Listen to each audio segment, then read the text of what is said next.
भगवान श्री राम मांसाहारी हैं। उन्होंने वनवास के दौरान मांस का सेवन किया था। वहीं दूसरा शख्स कह रहा है कि राम मंदिर बन जाने के कारण भारत में लगभग 500 साल बाद फिर से मनुवाद का उदय हो रहा है। यही नहीं, एक और नेता हैं जो काफी चर्चित हैं। उन्होंने राम मंदिर के गर्भगृह में जो मूर्ति स्थापित हो रही हैं उन मूर्तियों को लेकर भी विवादित बात कही है। ये सभी वे लोग हैं जो यज्ञ में आसुरी शक्तियों के जैसे काम कर रहे हैं। जी हाँ, एक बार मैं एक मनीषी शख्सियत के साथ बैठा था। इस दौरान चर्चा में उन्होंने बताया कि जब भी आप कोई यज्ञ करते हैं, शुभ काम करते हैं, तो शुभ काम में कुछ आसुरी शक्तियां बाधाएं पहुंचाती हैं, विघ्न डालती हैं। ठीक उसी तरीके से जब आज लगभग 500 साल के बाद भगवान श्री राम के मंदिर का भव्य निर्माण हो रहा है और निर्माण होने के बाद अब रामलला अपने गर्भगृह में विराजमान हो रहे हैं, इस महायज्ञ के दौरान अब ऐसे नेता इस तरीके के बयान देकर विघ्न डालने का काम कर रहे हैं। ऐसा पहली बार नहीं है कि जब राम मंदिर निर्माण में व्यवधान डाला हो। 90 के दशक में जब श्री राम जन्मभूमि को लेकर भव्य आंदोलन चलाया जा रहा था, उस आंदोलन के दौरान भी इसी तरीके से कांग्रेस की कुंठित सोच और कांग्रेस की कुंठित मानसिकता वाले नेताओं ने व्यवधान डाला था। और उन नेताओं में सबसे बड़ा नाम मध्य प्रदेश से जुड़ा हुआ जो था वो दिग्विजय सिंह का था। नमस्कार, मेरा नाम है अंकित। आप देखना शुरू कर चुके हैं आयुध।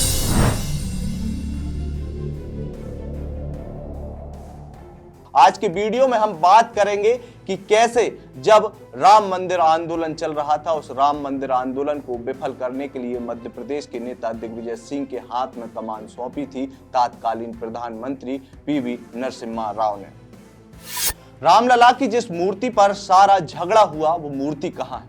वह मूर्ति स्थापित क्यों नहीं हुई? नई मूर्ति की आवश्यकता क्यों पड़ी? दरअसल ये सिर्फ सवाल नहीं है, ये विघ्न है और ये विघ्न डालने का काम कर रहे हैं मध्य प्रदेश के पूर्व मुख्यमंत्री दिग्विजय सिंह।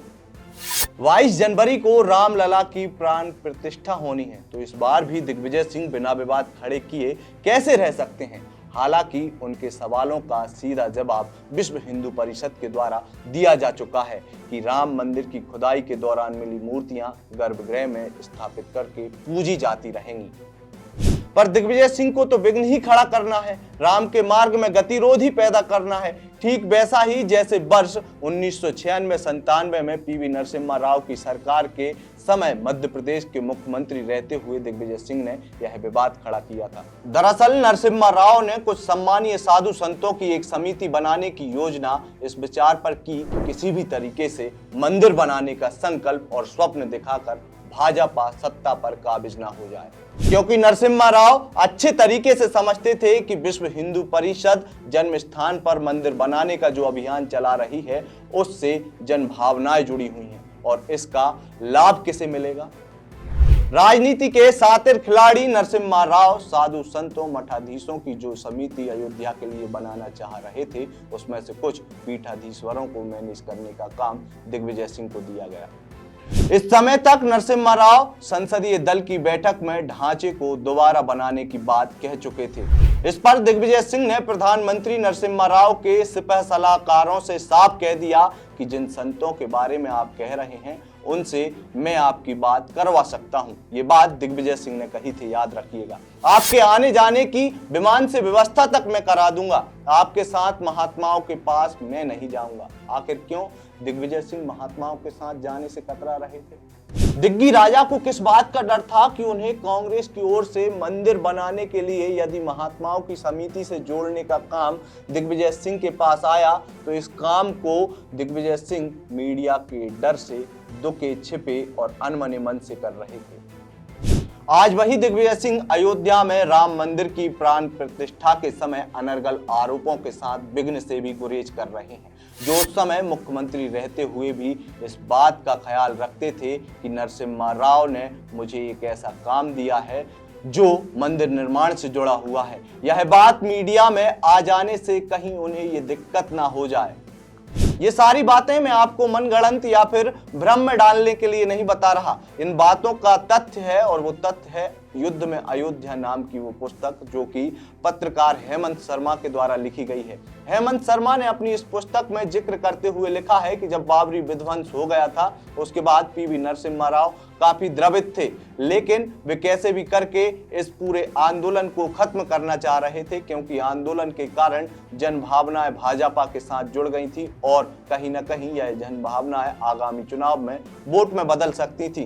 कांग्रेस और कांग्रेस के नेताओं को मंदिर बनाने से किसी भी तरीके का कोई मतलब नहीं था, वे सिर्फ चुनावों के बारे में उस समय भी सोच रहे थे। इसी के लिए नरसिम्हा राव ने विश्व हिंदू परिषद और हिंदू समाज के द्वारा चलाए जा रहे इस आंदोलन को खत्म करने के लिए एक नई समिति का गठन करने का निर्णय लिया था। और वे जानते थे कि नई समिति में यदि कांग्रेस के कोई नेता रहेंगे तो कहीं ना कहीं लोग उन पर विश्वास नहीं करेंगे, क्योंकि लोगों को पता था कि कांग्रेस किसी भी तरीके से राम मंदिर का निर्माण ना हो, इसके लिए तमाम प्रयत्न कर रही है।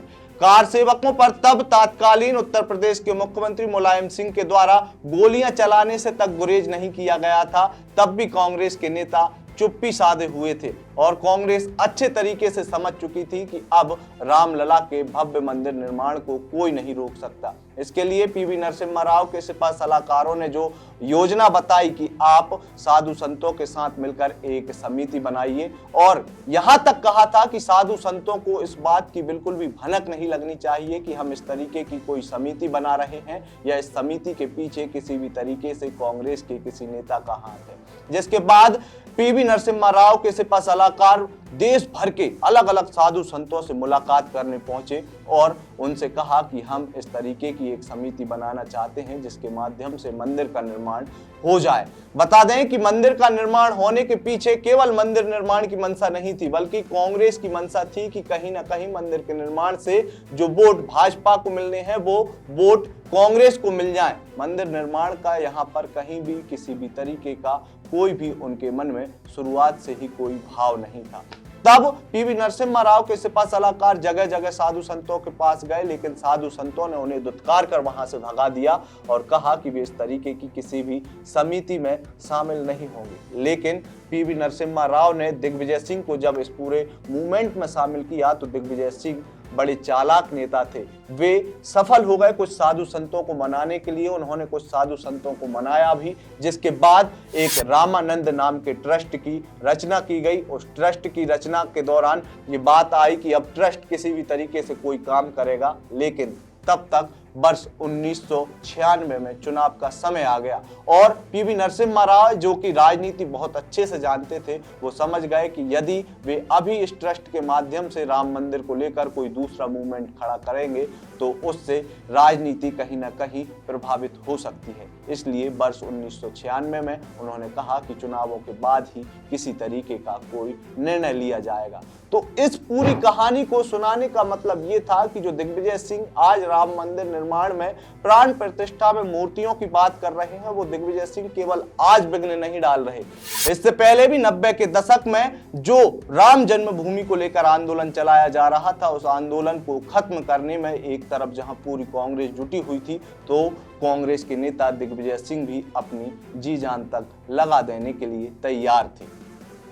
आपको ये कहानी कैसी लगी? यदि आप इस कहानी के बारे में अपनी कोई प्रतिक्रिया देना चाहते हैं तो हमारा कमेंट बॉक्स आपके लिए सदा खुला है, लेकिन उसके पहले आपको आयत को सब्सक्राइब करना होगा। आप हमें फेसबुक, ट्विटर और इंस्टाग्राम पर भी फॉलो करना ना भूलें। आपका बहुत बहुत धन्यवाद। लगातार जुड़े रहने के लिए आयुत को सब्सक्राइब जरूर करें।